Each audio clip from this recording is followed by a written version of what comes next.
الحمد للہ نحمده ونستعینه ونصلی علی رسول الکریم بسم اللہ الرحمن الرحیم۔ آج کا ہمارا موضوع بچوں کی تربیت اور حضرت زید بن حارثہ رضی اللہ عنہ کے حالات کے بارے میں ہے۔ عزیزان گرامی، اسلام بچے کے اس دنیا میں ظہور سے پہلے اس کے حقوق کا تحفظ کرتا ہے اور شریعت کی روح سے ماں کا انتخاب کرتے وقت ظاہری خوبصورتی، حسب و نسب یا دولت و ثروت سے زیادہ دین اور شرافت کو ترجیح دینی چاہیے۔ اگر ماں پارسا اور پرہیزگار ہوگی تو بچے کی اچھی تعلیم و تربیت کا باعث ہوگی۔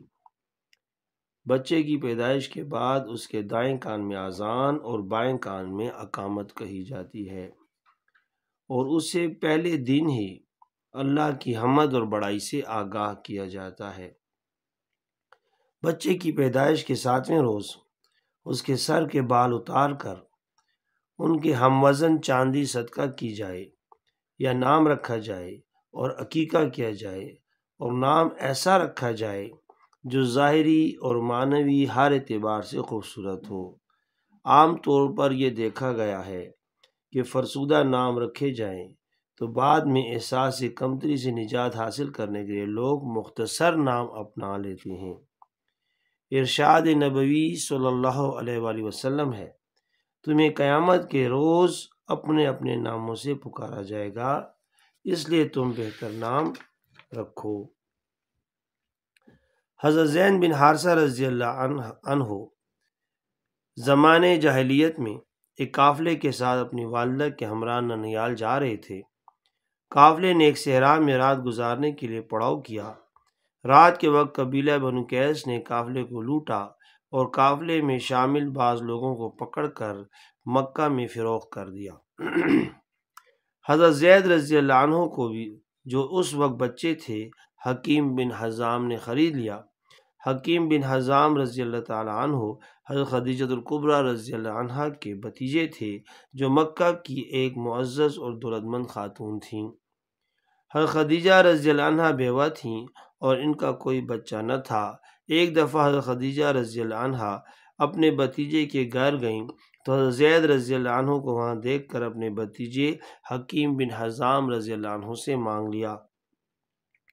حضرت خدیجہ الکبریٰ رضی اللہ عنہا کا نکاح جب حضور پاک صلی اللہ علیہ وسلم سے ہوا تو حضرت زید رضی اللہ عنہ بھی حضور صلی اللہ علیہ وسلم کے گھر آ گئے۔ حضرت زید رضی اللہ عنہ کے والد کو ان کی جدائی کا بہت دکھ تھا، اور اولاد کی محبت ہے ہی ایسی چیز۔ زید کے والد ان کی تلاش میں پریشان حال ہر طرف پھرتے۔ اتفاق سے ان کے قبیلے کے کچھ لوگ حج کے لیے مکہ آئے تو حضرت زید رضی اللہ عنہ کو وہاں دیکھ کر انہیں ان کے والد کا حال بتایا۔ جواب میں حضرت زید رضی اللہ عنہ نے اپنے والد کو کہلا بھیجا کہ میرے لیے فکر مند نہ ہوں، میں بہت مہربان لوگوں کے پاس ہوں۔ حضرت زید رضی اللہ عنہ کے والد کو جب ان کی مکہ میں موجودگی کا پتہ چلا تو اپنے بھائی کے ساتھ فدیے کی رقم لے کر مکہ پہنچے اور حضور صلی اللہ علیہ وسلم کے پاس حاضر ہوئے۔ آپ صلی اللہ علیہ وآلہ وسلم نے ان سے آنے کی وجہ پوچھی تو انہوں نے عرض کیا کہ زید کو لینے آئے ہیں۔ آپ صلی اللہ علیہ وآلہ وسلم نے ہم سے جتنی رقم چاہیں لے لیں اور ہمارے بچے کو آزاد کر دیں۔ آپ صلی اللہ علیہ وآلہ وسلم نے فرمایا، اگر زید آپ کے ساتھ جانا چاہے تو بغیر کسی رقم کے آپ کی نظر ہے، اور اگر وہ خود نہ جانا چاہے تو میں زبردستی آپ کے ساتھ نہیں بھیج سکتا۔ انہوں نے عرض کیا، آپ نے ہماری توقع سے بڑھ کر ہم پر احسان کیا ہے، ہمیں یہ بات منظور ہے۔ حضور صلی اللہ علیہ وآلہ وسلم نے زید رضی اللہ عنہ کو بلایا اور پوچھا، انہیں پہچانتے ہو؟ انہوں نے جواب دیا، جی ہاں، یہ میرے والد اور چچا ہیں۔ حضور صلی اللہ علیہ وآلہ وسلم نے فرمایا، یہ تمہیں اپنے ساتھ لے جانے کے لیے آئے ہیں۔ یہ سن کر حضرت زید رضی اللہ عنہ فوراً بولے، بھلا میں آپ صلی اللہ علیہ وآلہ وسلم کو چھوڑ کر کیسے جا سکتا ہوں؟ آپ صلی اللہ علیہ وسلم میرے والد کی جگہ بھی ہیں اور چچا کی بھی۔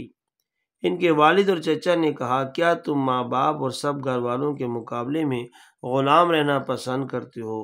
حضرت زید رضی اللہ عنہ جواب دیا، ہاں، کیونکہ میں نے آج تک حضور صلی اللہ علیہ وآلہ وسلم سے زیادہ مہربان اور شفیق کسی شخص کو نہیں دیکھا۔ حضور صلی اللہ علیہ وآلہ وسلم نے یہ سن کر حضرت زید رضی اللہ عنہ کو پیار کیا اور فرمایا، زید رضی اللہ عنہ میرا بیٹا ہے۔ یہ منظر دیکھ کر حضرت زید رضی اللہ عنہ کے والد اور چچا بہت خوش ہوئے اور ان کو حضور صلی اللہ علیہ وسلم کے پاس چھوڑ کر چلے گئے۔ اس واقعے سے پتہ چلتا ہے کہ نبی کریم صلی اللہ علیہ وسلم زید کے ساتھ کتنی شفقت اور پیار کا برتاؤ کرتے تھے، اور یہ بھی اندازہ ہوتا ہے کہ ایک بچے کے ساتھ کس قدر محبت اور مہربانی سے پیش آنا چاہیے۔ حضرت انس رضی اللہ عنہ بھی بچپن میں 10 سال تک حضور صلی اللہ علیہ وآلہ وسلم کی خدمت میں رہے۔ ان کا کہنا ہے کہ ان 10 سالوں میں سزا دینا تو درکنار، آپ صلی اللہ علیہ وآلہ وسلم نے کبھی میری طرف خفگی سے بھی نہیں دیکھا۔ بچپن میں بچہ ایسی حرکتیں اور غلطیاں کرتا ہے کہ جن پر سگے ماں باپ بھی تحمل کا مظاہرہ نہیں کر پاتے اور بعض دفعہ اسے پیٹ ڈالتے ہیں۔ ایک بچہ 10 سال تک کسی کے ساتھ رہے اور اس سے غلطی سرزد نہ ہو، یہ تقریباً ناممکن ہے، اور اس سارے عرصے میں ایسا نرمی کا برتاؤ ہمارے لیے قابل تقلید اور مثال ہے کہ بچہ نرمی اور پیار کا مستحق ہوتا ہے اور ان کے ساتھ اس طرح حسن و سلوک سے پیش آنا چاہیے۔ حضور صلی اللہ علیہ وسلم کی بچوں سے شفقت کے ساتھ پیش آنے کی ایک اور مثال حضرت حسن رضی اللہ عنہ اور حضرت حسین رضی اللہ عنہ کی ہے۔ آپ صلی اللہ علیہ وسلم سجدے میں ہوتے تو وہ آپ صلی اللہ علیہ وسلم کی پیٹھ پر سوار ہو جاتے، اور جب تک وہ خود نہ اترتے آپ صلی اللہ علیہ وسلم سجدے سے سر نہ اٹھاتے۔ ایک مرتبہ ایک دیہاتی اقرا بن حابس رضی اللہ عنہ دربار نبوی صلی اللہ علیہ وسلم میں حاضر تھا۔ آپ صلی اللہ علیہ وسلم اس وقت نواسوں سے پیار کر رہے تھے۔ یہ دیکھ کر اس نے کہا، میرے 10 بچے ہیں مگر میں نے کبھی ان کو اس طرح پیار نہیں کیا۔ یہ سن کر آپ صلی اللہ علیہ وسلم نے فرمایا، تیرے دل سے رحمت اور شفقت نکل گیا ہے تو میں کیا کر سکتا ہوں۔ میرے دوستوں اور بزرگوں، میں نے آپ کو حضرت زید رضی اللہ عنہ اور انس کے واقعہ سنایا۔ مقصد صرف اور صرف یہ ہے کہ دیکھیں، سب سے پہلے ہمیں اپنے بچوں کی تربیت کرنی چاہیے۔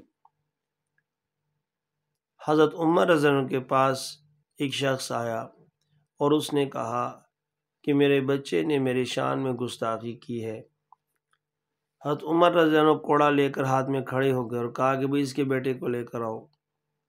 جب اس کا بیٹا آیا تو اس نے کہا کہ تم نے اپنے باپ، تو عمر نے فرمایا کہ تم نے اپنے باپ کی شان میں گستاخی کیوں کی؟ تو اس نے کہا کہ یا امیر المومنین، ذرا ٹھہر جائیں اور میری بات کا جواب دیں، کیا میرا بھی کوئی حق ہے میرے باپ پر؟ فرمایا کہ ہاں، کیوں نہیں، حق تو ہے، تو کیا چاہتا ہے؟ اس نے کہا، دیکھیں، پہلی بات تو یہ ہے کہ میری ماں چاہیے کہ ایک اچھے خاندان سے ہوتی، لیکن میری ماں ایک لونڈی ہے۔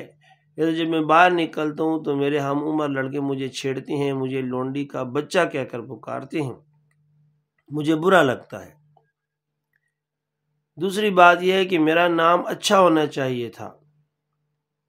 میرے باپ نے میرا نام چغت رکھا ہے، چغت، چغت نالی کے کیڑے کو کہتے ہیں۔ جب مجھے بچے چغت کہتے ہیں مجھے برا لگتا ہے۔ تو عمر ذرا نے کوڑا لے کر اس کے باپ کو مارا اور کہا کہ جاؤ پہلے جا کے اپنے بیٹے کا حق ادا کرو، پھر اپنا حق مانگو۔ دوستوں بزرگوں، بات یہ ہے کہ بچوں کی تربیت اچھے طریقے سے کرنے کے لیے چاہیے کہ ہم جب بچہ شعور سنبھالنے لگے اس کو پہلے ہم قرآن کی طرف لگائیں، حدیث کی طرف لگائیں۔ آج ہم کیا کرتے ہیں، اپنے بچوں کو اسکول بھجوا دیتے ہیں، 4 سال کی عمر میں اسکول بھجوا دیا۔ اب اسکول میں اسے کیا سکھاتے ہیں، یقین کریں مجھے حیرت ہوتی ہے۔ سب سے پہلے دیکھیں ان کو پوئمز میں لگا دیتے ہیں. اور پوئمز میں کیا ہے جی؟ کیا ایک پوئم ہے بیبی بیبی یس ماما، ایٹنگ شوگر نو ماما، ٹیلنگ لائی نو ماما، اوپن یور ماؤتھ ہا ہا ہا، اس نے چینی کھائی ہوتی ہے. پہلی ہی دن سے اس کو جھوٹ پہ لگا دیا. دوسری پوئم آپ دیکھیں بابا black shape have you any وول. اس پوئم میں دیکھیں وہ کہتے ہیں جی ایک بیگ جو ہے تو میں نے ایک چھوٹی لڑکی ہے اس کے لیے رکھا ہوا ہے. Yes sir 3 bag full, 1 for my master, 1 for the dame, 1 for the little Dean living down the lane. اب یہ ڈین کیا لگتی ہے اس کی؟ تو چھوٹے بچوں کے ذہن میں بچپن ہی سے جھوٹ، پیار و محبت، عشق و محبت کی باتیں دستانے گڑنا شروع کر دیتے ہیں.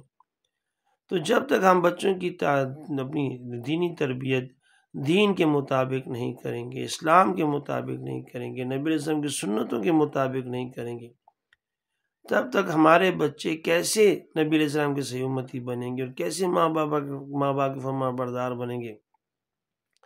تو ان باتوں پر خدا را غور کریں، اپنے بچوں کو دین کی طرف لگائیں. جزاک اللہ خیر. حاضر مرام.